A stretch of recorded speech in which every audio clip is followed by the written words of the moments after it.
మొదటి అధ్యాయం 14వ వచనంలో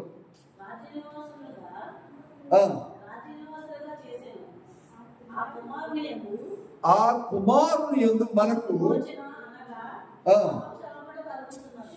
విమోచనము అనగా పాప క్షమాపణ కలుగుతున్నది. దేవునికి స్తోత్రం చేద్దాం. హల్లెలూయా. ఆ కుమారుని యందు మనకు పాప విమోచనము అనగా పాప క్షమాపణ కలుగుతున్నది. ఆ పాప క్షమాపణ కలగటంలో ఏమిటి పాప క్షమాపణ అంటే? ఏమిటి విమోచన అంటే?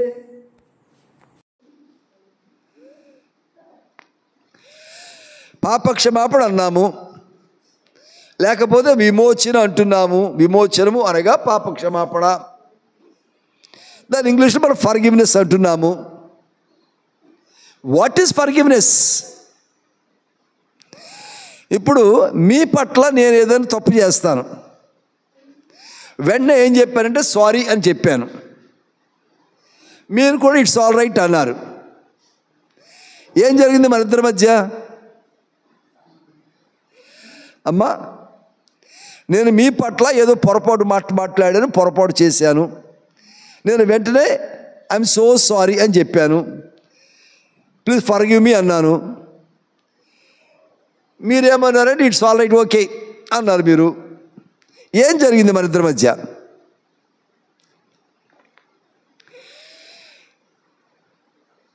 ఎవరికి అర్థం కావట్లేదు కదా? ఫర్గివ్నెస్ జరిగింది. నేను అడిగేది ఫర్గివే కదా. మీరు కూడా ఎస్ ఫర్గివ్డ్ అన్నారు, అయిపోయింది. ఫర్గివ్ అన్నారు, బ్రాడ్ అన్నారు, అయిపోయింది. ఏం జరిగింది? ప్రభు చెప్పటంలో ప్రభు దగ్గర దొరికే పాప క్షమాపణ మన దగ్గర దొరికే క్షమాపణ రెండు ఒకటేనా? రెండు ఒకటి కావు. మనది భూమికి లేదా భౌతికంగా లేదా శరీరానికి సంబంధించింది అయి ఉండవచ్చును. కానీ దేవుని యొక్క పాప క్షమాపణ యేసుక్రీస్తు ప్రభువు ద్వారా, అంటే అందుకంటాడు ఆ కుమారుని యందు మనకు విమోచనము అంటున్నాడు. ఆ కుమారుని యందు. ఏ కుమారుడు? యేసు కుమారుడు, మనుష్య కుమారుడు, దైవ కుమారుడు. ఆ కుమారుని యందు మనకు విమోచనము అనగా పాప క్షమాపణ కలుగుచున్నది. ఇద్దరు మనుష్యుల మధ్య పాప క్షమాపణ జరగదు. దేవునికి మనుషునికి మధ్య జరిగేదే పాప క్షమాపణ అవుతుంది. దేవునికి స్తోత్రం, హల్లెలూయా. మనం తాత్కాలికంగా క్షమించాము అనవచ్చు, క్షమించబడవచ్చును. అది తిరిగి ఎప్పుడైనా మరలా పునరుద్ధరింపబడవచ్చును. మీకు ఎప్పుడో 10 సంవత్సరాలు మనకు గుర్తు వస్తుంది. అప్పుడు నేను అన్నారు, క్షమించబడితే క్షమించేశాను, అప్పుడు క్షమించకుండా ఉండాల్సింది, తిక్క బాగా కుదిరేది అని 10 సంవత్సరాలు అనుకుంటాం మనం. ఇది మనుషులు ఇచ్చే క్షమాపణ. కానీ దేవుడు అలాగా ఒకసారి క్షమించి వేసిన తర్వాత దాని స్మెల్ కూడా ఉండదు ఇంకా అక్కడ. ఆ పాపము లేదా దోషం యొక్క వాసన కూడా మిగలదు. అందుకనే ఫర్గివ్నెస్ లేదా పాప క్షమాపణ అంటే దానికి అసలైన అర్థం ఏంటంటే హెబ్రీ మీనింగ్ ఏంటంటే రిమూవింగ్ ఎటర్నల్ పెనాల్టీ. ఫర్గివ్నెస్ ద్వారా కలిగేది ఏంటంటే మనకి రిమూవింగ్ ఎటర్నల్ పెనాల్టీ. పరలోకములో చేరటానికి లేదా భూమికి పైగా ఉన్నటువంటి వ్యవస్థ నుంచి ఎటువంటి పెనాల్టీ మనకు రాకుండా, ఏ పనిష్మెంటు మనకు రాకుండా, ఏ శిక్ష మనకు రాకుండా ఆ శిక్ష తొలగించబడటమే పాప క్షమాపణ అంటే. పాప శిక్ష తొలగించబడుతుంది. పాపం వల్ల వచ్చు జీతము ఏంటంట? పాపం వల్ల వచ్చు జీతము మరణము. కానీ ఆ కుమారుడు ద్వారా మనకేం కలుగుతుందంట? మరణము తొలగించబడి, ఆ శిక్ష తొలగించబడి, ఆ పనిష్మెంట్ తొలగించబడి, ఆ పెనాల్టీ తొలగించబడి నువ్వు క్షమించబడతావు. దేవునికి స్తోత్రం, హల్లెలూయా. అది ఫర్గివ్నెస్ అంటే. ఇది నీకు పాపక్షమాపణ ఒక యేసయ్య దగ్గర మాత్రమే, దేవుని దగ్గర మాత్రమే కలుగుతుంది. మనుషులు ఎవరు నీ పాపాలు క్షమించలేరు. ఏ ద్రోహము చేసినా, ఏ దోషం నీలో ఉన్నా పాపక్షమాపణ కలిగించేది దేవుడు మాత్రమే. కనుక రిమూవింగ్ ది ఎటర్నల్ పెనాలిటీ అన్నారు దీన్ని. ఫర్గివ్నెస్ అంటే ప్రభు తన రక్తాన్ని, పరిశుద్ధమైన శక్తివంతమైన రక్తమును మన కొరకే సిలువలో కార్చివేయుటను బట్టి మనకు పాపక్షమాపణ కలుగుతూ ఉంది. అది ఎఫెసీయులకు రాసిన పత్రిక 1వ అధ్యాయం 7వ వచనంలో గమనిస్తే, ఎఫెసీయులకు రాసిన పత్రిక 1వ అధ్యాయం 7వ వచనం,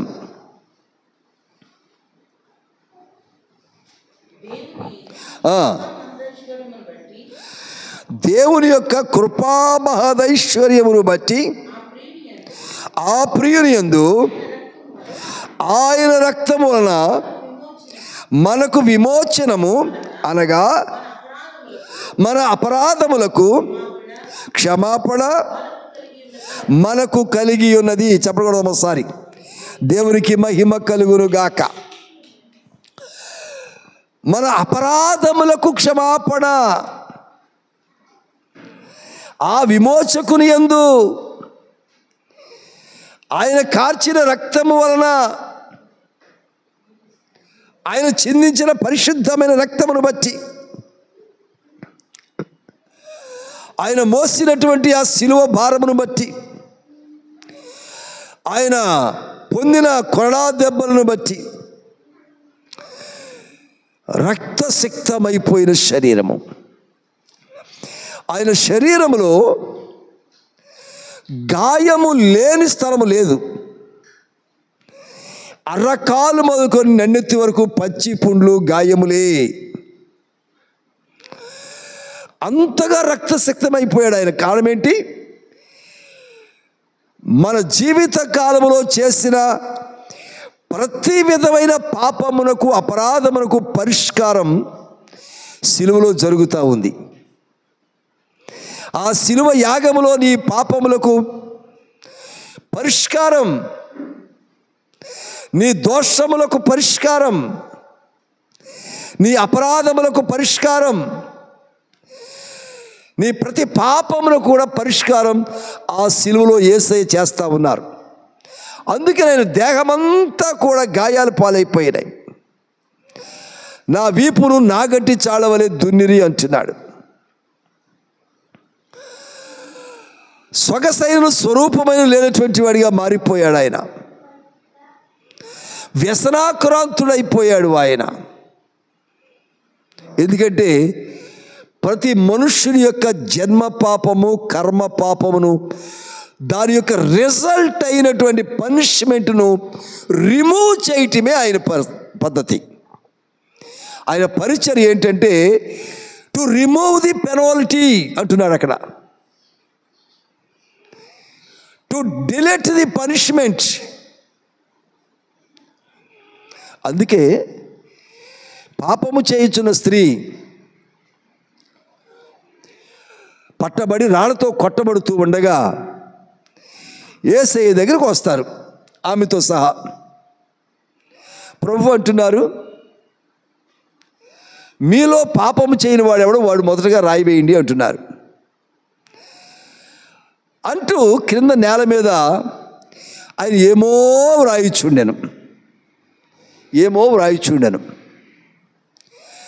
ఆయన ఏం రాస్తున్నాడో మనకు ప్రత్యక్షపరచబడలేదు. కానీ మెట్టుకు రాళ్ళు పట్టుకొని ఆమెను కొట్టి చంపాలి అని వచ్చినటువంటి వారు ఆ రాళ్ళన్నీ అక్కడే విడిచిపెట్టి వేసి ఎవరి దారిని వాళ్ళు కాముగా వెళ్ళిపోయారు.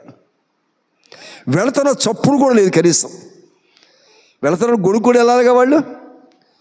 గొడుక్కుంటే రెండ్రా ఈ నెలగా చెప్తాడు, ఎందుకు లేదు మనకెందుకు కూడా అనుకుంటూ వెళ్ళాలిగా కనీసం. ఈసారి దొరకకపోద్దాం అప్పుడు చూద్దాం సంగతి అనుకుంటా వెళ్ళాలిగా. కనీసం ఎటువంటి సౌండ్, పిన్ డ్రాప్ సైలెన్స్. వచ్చిన జనసమూహాలు గుంపులు అలానే వెళ్ళిపోయారు. కాసేపు తర్వాత తలెత్తి చూస్తే రాళ్ళు తప్ప రాళ్ళు తెచ్చిన మనుషులు లేరు అక్కడ.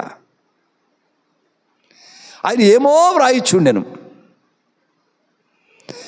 రాళ్ళు తీసుకుని వచ్చిన ప్రతి మనుష్యుని యొక్క పాపము మినే టికేల్ ఫార్ సీన్ వ్రాయిచుండెను. ఇప్పుడు ఆ దోషములన్నీ కూడా ఆయన శిలువలో కొట్టివేస్తూ ఉన్నాడు. అందుకే నేల మీద రాశాడు ఆయన వ్రాతలు. ధర్మశాస్త్రమునేమో రాతి పలకల మీద వ్రాశాడు. అవి శాశ్వతంగా ఉండాలి. మనం చేసిన పాపాలు, దోషాలు, అపరాధములేమో నేల మీద రాశాడు. గాలి వస్తే చెదిరిపోవునట్లుగా, వర్షం వస్తే చెదిరిపోవునట్లుగా, ఎవరిని నడిస్తే చెదిరిపోవునట్లు, కనిపించకుండా పోరు. ఎరేజ్ మనం చూడండి, పెన్సిల్తో రాసి రబ్బర్తో ఎరేజ్ చేసేస్తాం కదా, ఎరేజర్ తోటి. అలాగున మన ప్రతి దోషమును కూడా ఎరేజ్ చేయడానికి అనుకూలంగానే ఆయన మన దోషాన్ని జ్ఞాపకం చేసుకుంటున్నాడు. ఆయన మన నిమిత్తమై పొందబోయే శిక్ష ఆయన దగ్గర ఆల్రెడీ ఉంది. ఆయన అందుకే పుట్టాడు ఈ లోకంలో. మన పక్షంగా శిక్ష అనుభవించడానికే పుట్టారు ఆయన. ఏం శిక్ష అది? To remove hour eternity punishment, eternal penalty. పరలోకము ద్వారా మనకు రానున్నటువంటి ప్రతి శిక్షను తొలగించటానికి ఆయన మన నిమిత్తమై శిలువను, తన ప్రాణమును పెట్టినటువంటి రక్షకుడిగా మనం చూస్తూ ఉన్నాం. లూకాసు వార్తలో ఒక మాట చూద్దాం. లూకాసు వార్త 1వ అధ్యాయము 76వ వచనం నుంచి చూద్దాం. కలిసిపోయి ఉంటుంది ఆ వచనం. 76వ వచనం చూద్దాం. లూకా 1:76.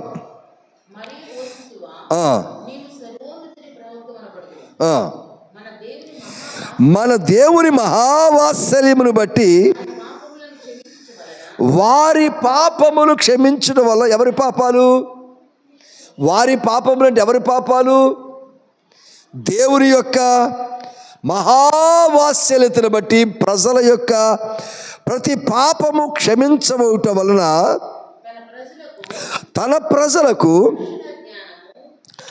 రక్షణ జ్ఞానము ఆయన అనుగ్రహించినట్లు ఆయన మార్గములను సిద్ధపరచుటకై నీవు ప్రభువునకు ముందుగా నడుతువు, మన పాదములను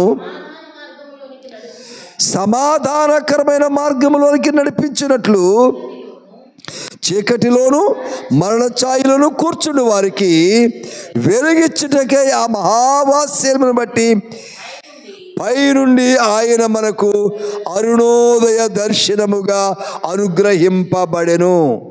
దేవునికి స్తోత్రం, హల్లెలూయా. అసలు రావటమే ఆయన జన్మ, ఆయన పుట్టుక ఈ లూకాసు వార్త 1వ అధ్యాయంలోనే. ఆయన గురించిన ప్రవచనం 2వ అధ్యాయంలో యేసు ప్రభువు పుడతా ఉంటే 1వ అధ్యాయంలో ఏమని రాయబడి ఉంది? మహాదేవుని వాత్సల్యమును బట్టి వారి పాపములు క్షమించుట వలన. అంటే ప్రభు యొక్క పుట్టుకలోనే మనకు పాప క్షమాపణ నిమిత్తమై ఆ కాజ్, ఆ రీజన్ బర్త్ ఆఫ్ జీసస్లో ఉన్న రీజన్ ఏమిటాయి అంటే ప్రజల యొక్క పాపము క్షమించబడటం. మన పాపములు క్షమించడానికే ఈ లోకంలోకి వచ్చారు. ఆ కార్యం ఎప్పుడు ఫుల్ఫిల్ అయిందంటే ఆయన తన రక్తమును చిందించి వేసి తన ప్రాణమును మన కొరకై పణముగా పెట్టిన బట్టి ఫుల్ఫిల్ చేశారు ఆయన.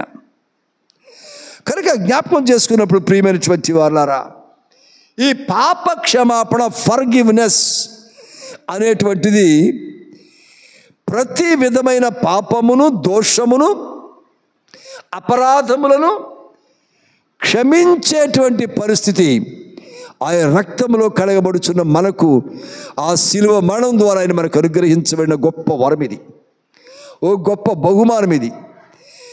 కనుక అపోస్తల కార్యాలు కూడా మాట చూస్తే అక్కడ ఏముందంటే, అపోస్తల కార్యములు 10వ అధ్యాయం, అపోస్తల కార్యములు 10వ అధ్యాయం 43వ వచనం చూద్దాం. ఆయన యందు విశ్వాసముంచువాడు ఎవడో ఆయన నామము మూలముగా పాపక్షమాపణ పొందునని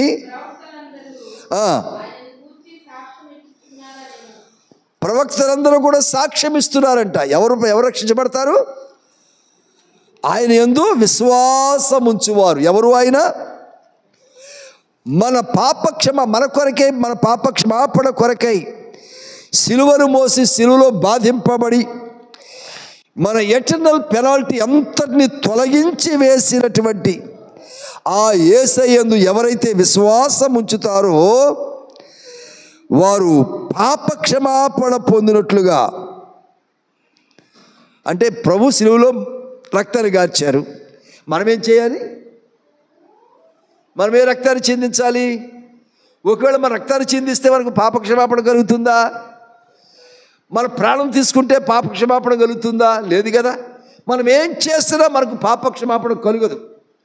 అది ఒక యేసయ్యకు మాత్రమే పరిమితం చేయబడింది. అది ఆయన రక్తానికి మాత్రమే ఆ శక్తి ఉన్నది. ఆయన రక్షించబడటం కాదు, సర్వ మానవాళి రక్షణార్థమైనటువంటి శక్తి ఆయన రక్తంలో ఉన్నది. ఆయన మరణము మామూలు మరణం కాదు, మరలా తిరిగి బ్రతికేటువంటి పునరుత్థానమయ్యేటువంటి మరణం అది. ఆయన మరణంలోనే శక్తి ఉన్నది. కనుక ఆయన మరణించినప్పుడు ఏం జరిగింది? సిలువలో ప్రకృతి యావత్తు విలవెల్లాడిపోయింది, ఆకాశం నల్లగా మారిపోయింది, భూకంపం వచ్చింది, బండలు బద్దలైపోయినాయి, దేవాలయపు తెర నడిమికి చిరిగిపోయింది. ఇన్ని విపత్తులు, న్యాచురల్ కెలామిటీస్, చాలా విపత్తులు జరిగినాయి. కారణం ఏంటి? ఆయన మరలా తిరిగి లేవనై ఉన్నాడు. మరణము ఆయన బంధించి ఉంచిన అసాధ్యము. ఎందుకంటే మన పెనాల్టీ ఉందండి అక్కడ. ఒకవేళ యేసు ప్రభువుని మనమే బంధించి ఉంచితే మన పెనాల్టీ రిమూవ్ చేయబడదు, అక్కడ తొలగించబడదు. అందరి మరణంలాగే ఉండేది. ఎప్పుడు మన పెనాల్టీ, మన పనిష్మెంట్, మన శిక్ష, మన అపరాధముల కొరకు వచ్చిన శిక్ష ఏదైతే ఉందో తొలగించబడిందంటే ఆయన పునరుత్థాన శక్తి ఆయన మరణంలోనే ఉన్నది. అసలు ఆయన మరణంలోనే ఉన్నది. కనుక ఆయన మరణం శక్తివంతమైనటువంటి మరణం అది. అందుకే సమాధి ఆయన ఆపలేకపోయింది. 3వ దినమున బండలు బద్దలైపోయినాయి. సమాధికి అడ్డుగా పెట్టబడినటువంటి బండ డొర్లింపబడి ఉన్నది. సమాధిని అడ్డుకోలేకపోయింది. రాజు వేయించినటువంటి, హేరోదు చక్రవర్తి వేయించినటువంటి ఇనుప సంఖ్యలు ఆ రాయిని ఆపలేకపోయినాయి. రాజముద్రలు ఆ రాయిని ఆపలేకపోయినాయి. 3 అంచెల సెక్యూరిటీ, సైనికుల సెక్యూరిటీ దేవుని యొక్క యేసుప్రభు వారి యొక్క పునరుత్థానాన్ని ఆపలేకపోయినాయి. ఆయన యొక్క పునరుత్థానము శక్తి ఆయన మరణములోనే ఇమిడ్చబడి ఉన్నది. కనుక జ్ఞాపకం చేసుకున్నప్పుడు ఆయన అంటున్నాడు అక్కడ, ఆయన యందు విశ్వాసం ఉంచువాడు ఎవడో వాడు ఆయన నామము మూలముగా పాపక్షమాపణ పొందునని ప్రవక్తలందరూ ఆయన గూర్చి సాక్ష్యమిచ్చుచూ ఉన్నారు. దేవునికి స్తోత్రం, హల్లెలూయా. అంటే ఆ రక్షకుని మీద మన విశ్వాసం ఉంచితే, ఏ విశ్వాసం ఉంచాలి? ఇప్పుడు ఏ విశ్వాసం ఉంచాలి? నిజమే, నా పరీక్ష దేవుడు పాస్ చేపిస్తాడు, నాకు మంచి ఉద్యోగం ఇప్పిస్తాడు దేవుడు, ఈ సంవత్సరం ఇల్లు కట్టుకునేలా చేస్తాడు దేవుడు, ఈ సంవత్సరం పిల్లపడి అయిపోద్ది, ఈ సంవత్సరం ఆరోగ్యం ఇస్తాడు. ఇది కాదు, ఈ విశ్వాసం కాదు. పరలోక రాజ్యంలో చేరగల విశ్వాసం కావాలి. అంటే నీ పెనాల్టీ తొలగించబడుతుంది కనుక నీ జీవిత కాలంలో ఉన్న ప్రతి విధమైన అపరాధము, దోషము, పాపము, వాటి శిక్షలు తొలగించవేయబడుతున్నాయి కనుక నువ్వు ఎక్కిరి పరలోకంలో చేరటానికి యేసయ్య శిలువ మరణము నీకు మార్గాన్ని సుగమం చేస్తూ ఉంది. కనుక విశ్వాసము కలిగి ఉంటే చాలంట మనము మన పాపములు క్షమించబడుతూ ఉన్నాయి. అందుకే అంటాడు, నీ పాపములు క్షమించబడి ఉన్నవి. అయ్యా, నీ పాపములు క్షమించబడి ఉన్నవి. ఎందుకు? ఆయన పొందబోతున్న మరణం.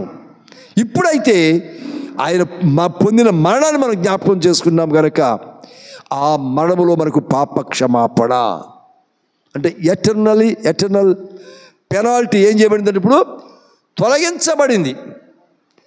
పాప శిక్ష తొలగించబడింది. అందుకే అన్నాడు, ఇక ఏ శిక్షా విధియు లేదు.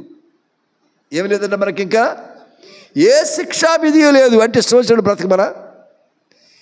ప్రార్థన మానేసి అబద్ధంతో పాపముతో లోకంలో బ్రతకమని కాదు. అక్కడ విశ్వాసం ఉంచువాడు అంటున్నాడు. ఇక్కడ విశ్వాసిగా బ్రతకాలి, విశ్వాసంతో బ్రతకాలి, ప్రభువును ఆనుకొని బ్రతకాలి, ప్రభువులాగా బ్రతకాలి.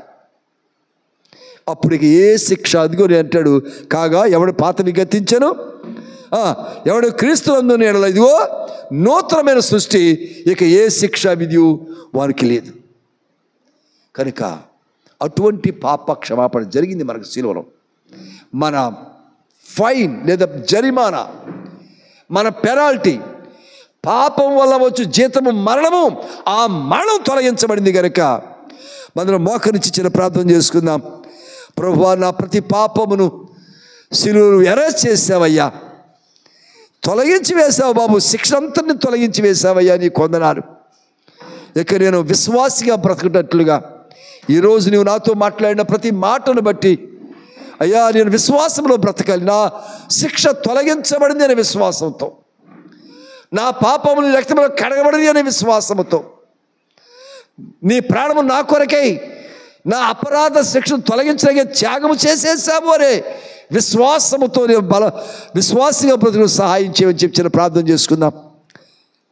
ప్రార్థనలో అందరం ఏకీభవించుదాం. నన్ను మంజులో వచ్చిన ప్రార్థన చేయనా?